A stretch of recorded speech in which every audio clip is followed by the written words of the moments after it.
We all have two digits on our left hand that yearn to be next to one another, but yet by mechanical design and necessity, they will always be apart.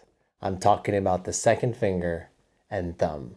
By virtue of evolution, you have opposable thumbs, and you spend the majority of your life with your thumbs aligned with your index fingers. You see how the skeleton just naturally aligns like that? The thumb and the index finger are the dominant relationship.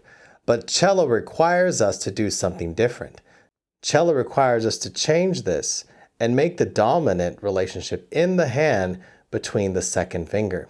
This is evident in your bow hand. Here we have a bow, put it in there, and you see the thumb and second finger, there's your thumb and second finger, are the core of what holds the bow up. I think luthiers knew this. That's why they have this little nook right here in between the leather and the frog, the talon that they call in French here.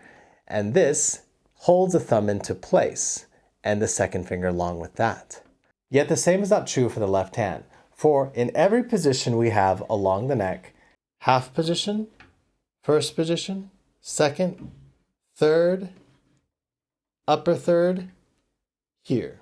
All these positions, as you slide up and down the neck, the thumb is always behind the second finger.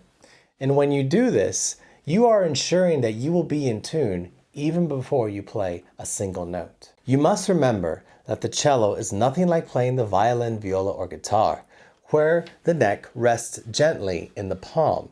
You employ the thumb as an active member of the left hand as part of the intonation process.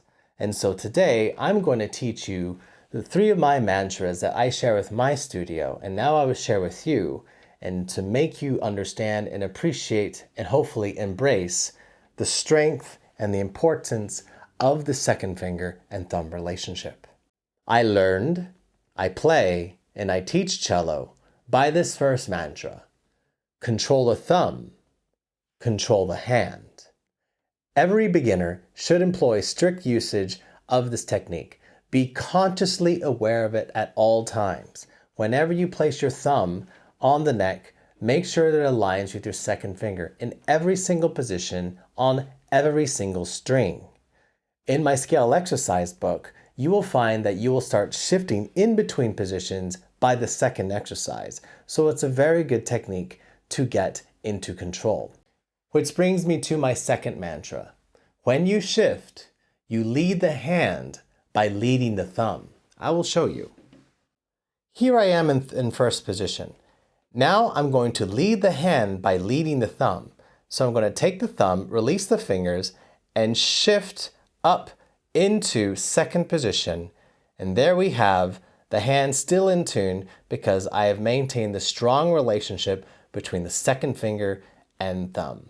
You must always maintain that. When you shift in between positions, you are actively seeking that relationship at all times. Your Romeo and Juliet, your Romeo calling to your Juliet, always keeping them together, yearning for one another. And when you do your shifts, they stay in contact. The stretching on your hand exists only between 2 digits, the first finger and the second finger. It never happens between these fingers here. Never. I'm twisted around there. It never happens. It is always between there. So when you shift and you have an extension, make sure these fingers are in place, and then you have to do that. It is that simple. At first, you must be consciously aware of this and diligent. You must form a strong alliance between your second finger and thumb. Now, over time, with deep practice, you will realize unconsciously that you remain the second finger and thumb along the neck with each other. And that is a competency that you should be proud of once you achieve it, because it is so essential to being in tune on the cello. Because your fingers are always moving. The notes blow the fingers to and fro like the wind through branches of a tree. Which brings me to my last and most important mantra. Your second finger and thumb on your hand make the tree trunk, and your fingers are the branches, and as the notes move, you're able to stay in tune as the wind blows your fingers to and fro. These are your branches and this is your trunk. So when you think of your cello, if you don't want to think of it like a tree, think of your left hand on the cello as a shape between a triangle here, let's up a little triangle right here, and there is a relationship between these 3 points. Sometimes as you shift up, you're going to shrink that, and as you shift out, you're going to make that bigger. So the positions up here are larger than the positions down here, and so it comes in a little bit. And the second relationship is between these 2 fingers and your first finger, which either is in this position more relaxed or open. And so as you think of this relationship between, if you want to say this trident right here, this triangle, triangle here and triangle here, then you start to realize that you move everything in relationship to your second finger and thumb. That keeps you in tune, even when your fingers aren't on the string, because you know that your second finger is going to come down with your thumb.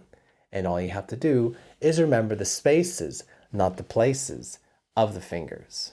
So if you learned something today, please like and share and subscribe, and stay around because we're going to learn a lot of technique in the near future. Bye-bye now.